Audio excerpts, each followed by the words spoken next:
doa ibu itu adalah doa yang mustajab.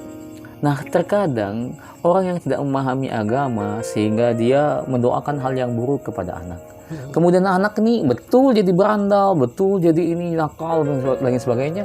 Kadang menyalahkan anak saja kenapa dia durhaka, padahal orang tuanya yang mengucapkan ucapan yang salah.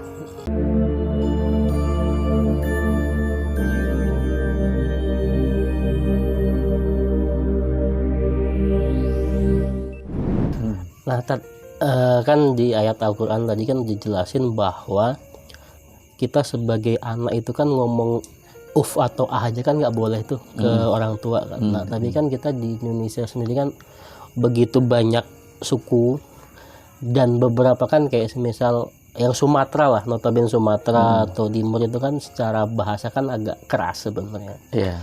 Nah, apakah itu termasuk bentuk yang kalimat tadi yang disebut Quran itu, atau mungkin ada adab tersendiri kita ke orang tua padahal kultur masyarakatnya begitu kan? Yang ayat yang tentang kalimat dilarang dalam Al-Quran itu Allah sebut dalam surah Al-Isra. Allah firman itu, wa qada rabbuka alla ta'budu illa iyyah wa bil walidaini ihsan imma yablughanna 'indakal kibara.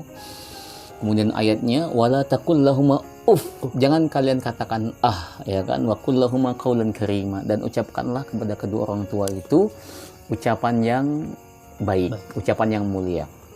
Nah, kalimat kalau kalimat yang lain boleh nggak gitu kan? Itu Allah kasih kalimat yang paling ringan untuk ngangkat suara. Intinya adalah ngangkat suara berlebih kepada kedua orang tua. Terus gimana dengan orang-orang dengan suku, kayak saya kan suku Palembang. Itu kalau ngomong sama orang tua ya kan dengan dialog kamu itu misalnya, itu kan orang kok kasar gitu ya. Kamu gitu ya kan, kok kasar. Tapi memang begitu dialognya.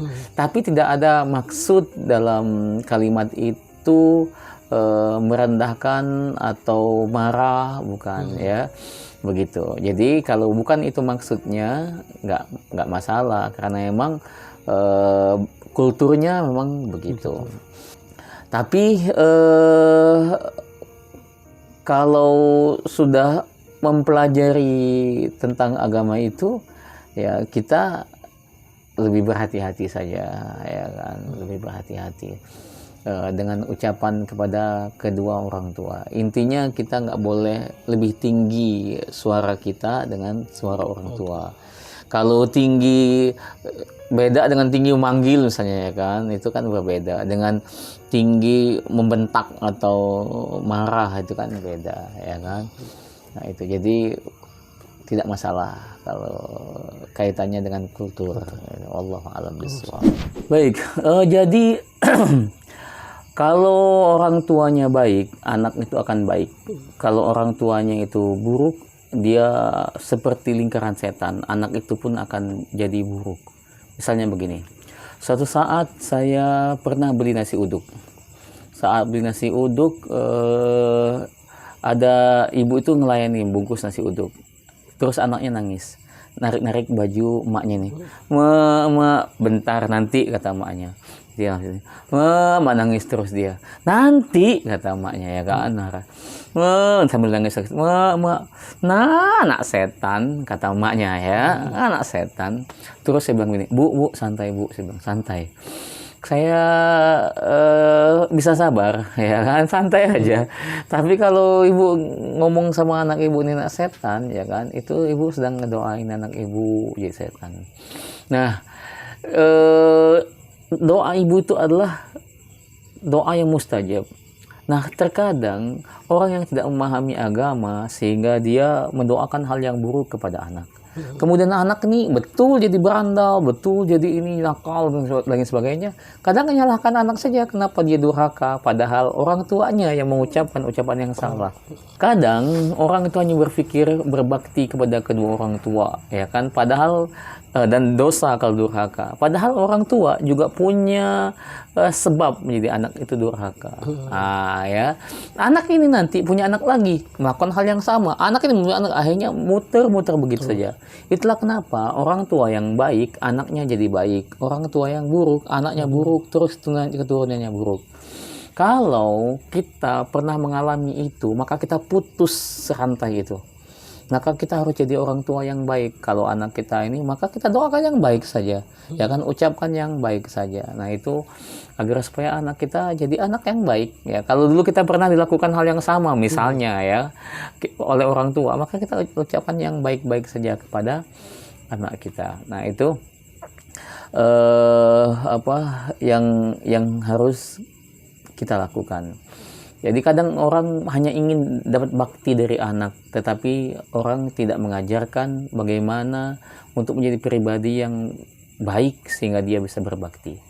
Kalau orang itu baik, maka anaknya akan jadi baik, ya kan? Nah, anaknya baik akan mendapatkan keturunan yang semakin baik. Nah, itu akan menjadi lingkaran kebaikan-kebaikan dalam keluarga itu. Gitu ya. Makanya kalau kita punya anak, maka jangan pelit akan ridho dengan anak-anak kita. Jadi kalau kita punya anak tuh, kita ridho saja. Nah, kau mau nakal, kau mau bandel, kau belum bisa membahagiakan ayah, belum bisa membahagiakan umi, bapak, ya ibu, tapi mama, tapi ayah ridho kepada engkau. Sebab ayah tahu kalau ayah ridho kepadamu, hidupmu akan bahagia dunia dan akhirat. Kau bisa dapatkan surga. Tapi kalau kau tidak diridhoi ayah dan tidak diridhoi ibumu dalam hidup ini, hidupmu susah, berantakan, belangsak hidupmu nanti. Nah, tapi karena ayah dan ibu tahu dengan ridho ayah, dengan ridho ibumu, kau hidupmu pasti bahagia, maka kami, ayah dan ibumu, ridho kepadamu, walaupun kau belum berikan kebahagiaan kepada kami. Kau belum bisa membanggakan kami, kau belum bisa menyenangkan kami, tapi di tangan kami lah ridho, di tangan kami inilah ridho Allah. Kalau kami ridho kepada engkau, Allah pun ridho kepada engkau. Kalau Allah ridho kepada engkau, maka hidupmu bahagia. Nah, kalau kita adalah seorang ayah, maka kita berikan ridho kepada anak kita. Walaupun mereka belum bisa membahagiakan kita, belum bisa menyenangkan kita, belum bisa membanggakan kita. Tapi kita ayah, kita ibu, kita ridho saja. Dengan kita ridho, maka hidupnya akan lebih baik. Tapi kalau kita seorang anak, maka kita berusaha untuk meminta ridho orang tua. Ayah, yang penting ayah ridho. Ibu, yang penting ibu ridho. Kalau ayah sama ibu ridho kepada saya, maka hidup saya akan bahagia. Saya ulangi ya. Kalau kita ayah, kalau kita ibu, jangan pelit ridho. Semarah-marah apapun, kita tetap ridhoi anak kita. Kita tetap ridho kepada dia.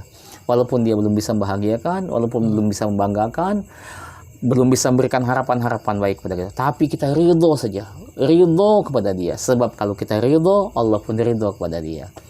Tapi kalau kita anak, maka kita datang kepada orang tua, datang kepada ibu kita, bapak kita, ayah, ibu, aku hanya minta ridhomu. Kalau engkau ridho kepadaku, maka hidupku akan bahagia. Gitu ya. Jadi itu bedanya. Sikap kita kepada kedua orang tua dan sikap kita orang tua kepada anak kita. Wallahu a'lam bishawab.